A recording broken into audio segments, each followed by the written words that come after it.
بسم اللہ الرحمن الرحیم۔ السلام علیکم۔ جمعہ مبارک کے متعلق نبی کریم صلی اللہ علیہ وسلم کی 3 خوبصورت حدیثیں جسے مکمل سننے کے بعد آپ کو بہت زیادہ فائدہ ہوگا۔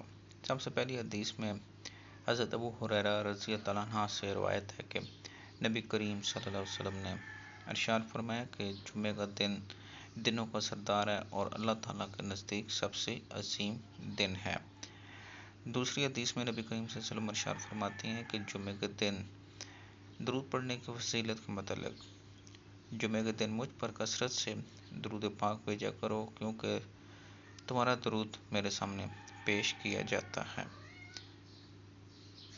اگر کوئی شخص دعائیں قبول کروانا چاہتا ہے تو نبی کریم صلی اللہ علیہ وسلم نے فرمایا کہ جمعہ کے دن ایک ایسی کڑی ہے کہ اگر اس کڑی میں کوئی مسلمان بندہ اللہ تعالیٰ سے دعا مانگے تو اللہ اس کی دعا ضرور قبول فرماتے ہیں۔ تو ناظرین، یہ تینوں حدیثوں کا مفہوم کہ دنوں کا بادشاہ وہ جمعہ ہے، دعائیں قبول کروانی ہے تو ایک خاص کڑی اس میں مل جاتی ہے اور درود پاک نبی کریم صلی اللہ علیہ وسلم کی برگاہ میں پیش کیا جاتا ہے۔